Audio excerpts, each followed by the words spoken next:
नमस्कार दोस्तों, गुरुजी टाइम में एक बार फिर से आप सबका बहुत बहुत स्वागत है। दोस्तों, हर बार हम आपसे ये बात जरूर कहते हैं कि गुरुजी टाइम आपको कहीं ना कहीं शिक्षा के प्रति जागरूक करने का एक मुहिम है। ये एक ऐप नहीं है। इसको कोई आप साधारण एक माध्यम के हिसाब से न देखें जो कि आपको कोई कोर्स बेचता हो या कोई सामान बेच रहा हो। गुरुजी टाइम का जो मेन उद्देश्य है, जो एक अहम कारण है गुरुजी टाइम के बनने के पीछे, वो ये है कि आपको शिक्षित बनाया जा सके। अगर आप बहुत पढ़े लिखे हैं, आपने पोस्ट ग्रेजुएशन कर रखा है, डॉक्टरेट कर रखा है, लेकिन उसके बावजूद अगर लाल बत्ती होने के बावजूद आप गाड़ी को रोकने में असक्षम होते हैं, आपको अंदर एक प्रबल इच्छा जागती है कि नहीं, हम इस रेड लाइट को लांघ जाते हैं, तो दोस्तों कहीं ना कहीं आपको मिली हुई शिक्षा में एक बहुत बड़ी कमी है। या दोस्तों, जब जब हम अपने दायित्वों के क्षेत्र का उल्लंघन करते हैं तो कहीं ना कहीं हम औरों के अधिकारों का भी शोषण करते हैं।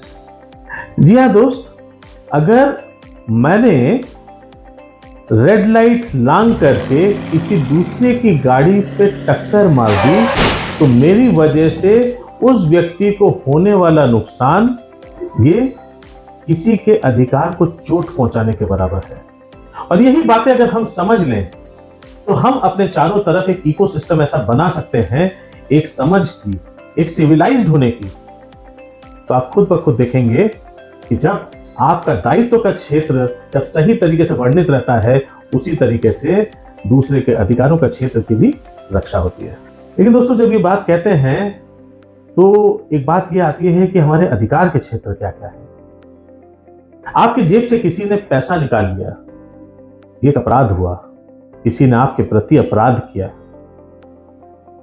आपको किसी ने अपने वार्ता से या शारीरिक तौर पर चोट पहुंचा दी, तो भी एक अपराध हुआ। आपके मौलिक अधिकार का उल्लंघन हुआ।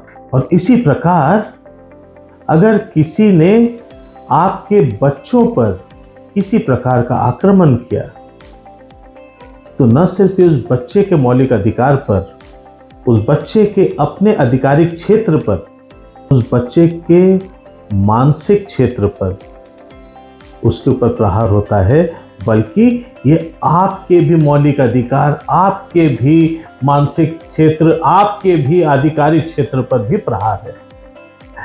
दोस्तों, यही बातें समझने के लिए आज के दिन में न्यू एजुकेशन पॉलिसी लाई गई और कई ऐसी बातों को, कई ऐसी हम लोग विषयों में हम लोग आजकल बात करने लगे, खुल के बात करने लगे हैं। बातें तो करते ही थे, खुल के बात करने लगे हैं, जहां पे हम लोग को ये महसूस होने लगा कि वाकई क्या हमें अपने चारों ओर होने वाले विषयों से हम लोग पूरी तरीके से खबर रखते हैं। हमारे बच्चों की जिंदगी में क्या हो रहा है, क्या हमको पूरी तरीके से खबर है। मैं कहानी बताता हूं आपको दोस्तों। हाल ही में हमारे पास एक खबर आई। हम लोग कई स्कूलों में, कई कॉलेजों में, कई यूनिवर्सिटीज में जाके वहां पे सेशंस करते हैं। इन सेशंस के दौरान कई स्टूडेंट्स, कई विद्यार्थी, वो जब उनका कॉन्फिडेंस लेवल बढ़ता है और कहीं ना कहीं उनके और हमारे बीच में एक कनेक्ट तैयार होता है, तो वो बाहर आके खुलकर हमसे बात करते हैं। इस दरमियान में हमने बहुत सारे ऐसे किस्से सुने जिसको कि हमें लगता है लोगों को जानना चाहिए, क्योंकि वो बच्चे बताते हैं कि शायद हर एक बात को अपने माता पिता से शेयर करने में, उनसे साझा करने में उनको थोड़ा उनको आप लोग जिसको कहते हैं कि उनको हेजिटेशन सा फील होता है। उनको कहीं ना कहीं लगता है कि कोई चीज उनको रोक रहा है। उनके जो सामाजिक जो एक दबाव है वो बहुत बड़ा होता है। आपको शायद समझ में आ रहा होगा मैं किस विषय में बात कर रहा हूँ। आज के दिन में बच्चों में यौन शोषण के जो वारदातें हैं ये बढ़ती जा रही है। कई जगहों पे रोज आप अखबार खोलिए, आप ही के अड़ोस पड़ोस में इस प्रकार की वारदातें जो सामने आती है, तब हम सोचने लग जाते हैं आखिर ऐसा क्यों हुआ, क्या इसे रोका जा सकता था। जी हाँ, इसे रोका जा सकता था। जिन घरों में ऐसी वारदातें, ये हादसे हो गए, वो वाकई सोचते हैं कि अरे कहीं ना कहीं हमें इसके कुछ अंदेशा सा हो रहा था, लेकिन शायद ध्यान नहीं दिया गया। कहीं ना कहीं हम लोग बच्चों की बातों पर हमने गौर नहीं किया। उस समय हम हाथ मलते रह जाते हैं। दोस्तों, बहुत जरूरी है ये जो छोटे छोटे बच्चे हैं, इनकी बातों को सुनना और समझना। कई बार इनकी मीठी वानियों में, इनके आंसुओं के पीछे वो आवाजें छिपी होती हैं जो आवाजें आप तक एक बहुत बड़े ऐसे घटना या ऐसे हादसे का पहले से एक एक आप कह सकते हैं कि छोटी सी ध्वनि आपको सुना के चले जाते हैं। उस समय अगर उस ध्वनि को हमने सुन लिया होता, अगर उस आगाज को ही वहीं पे पहचान लिया होता, तो काश हम उसको वहां पे रोक पाते। दोस्तों, हाल ही में एक स्कूल में एक लड़की ने हमारे मैनेजिंग पार्टनर से उनसे बातचीत की और काफी भरोसे के माध्यम से अपनी बात को रखा कि मैडम, ऐसा है कि मेरे घर में मेरे चाचा जी हैं, जो कि उनके पिताजी नहीं है, तो चाचा जी घर का देख रेख करते हैं, उन लोगों की देख रेख करते हैं। तो वो उनकी माँ का तो शोषण कर ही रहे हैं, लेकिन उसका भी शोषण कर रहे हैं।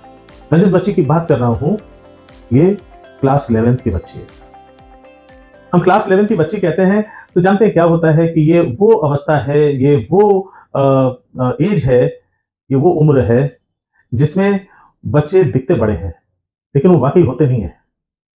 और कहीं ना कहीं माता पिता उन बच्चों के ऊपर एक बहुत दबाव डाल देते हैं कि तुम अब बड़ी हो गई हो, तुम्हें अब खुद को खुद संभालना है, तुम्हें अपना आचरण संभालना है। लेकिन जब ये भारी भरकम शब्द हम उन्हें बताते हैं, हम उनको ये नहीं बताते कि उनके आचरण का एक मौलिक दायित्व और एक मौलिक अधिकार, ये दोनों उस बच्ची को प्राप्त है। काश समय पे उस बच्ची को उसकी माता ने ये बता दिया होता। लेकिन वो माता उस बच्ची को क्या बताती जिसका खुद उसका मौलिक अधिकार ही सुरक्षित ना हो। दुख होता है, दुख होता है ऐसे बच्चों के विषय में सुन करके। ऐसे कई आप लोगों ने टीवी सीरियल्स, आजकल तो वेब सीरीज चल रहे हैं जो इन मुद्दों पे बनती हैं, और हम लोग सिर्फ बस देख करके सिर्फ आ भर के रह जाते हैं। लेकिन क्या कभी सोचा कि मेरे घर में घटने वाली घटना की जिम्मेदारी मेरे ऊपर कितनी है? सोचा आपने कभी? नहीं ना। जिस समय पहली बार उस चाचा ने उस लड़की को गलत तरीके से छुआ होगा, शायद उस बच्ची ने अपने मां के कान में जाके कहा होगा, मां, चाचा पता नहीं कैसे व्यवहार करते हैं, हमको अच्छा नहीं लगता है। लेकिन तब काश उस माता ने समझा होता उस अच्छा नहीं लगता है के पीछे कौन सी कहानी जन्म ले रही है।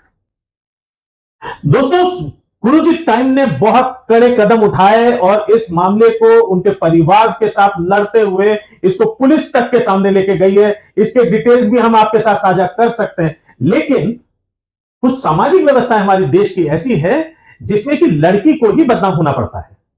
लड़की आपकी और हमारे घर की बच्ची है। तो आज हम बात करते हैं मौलिक अधिकारों की।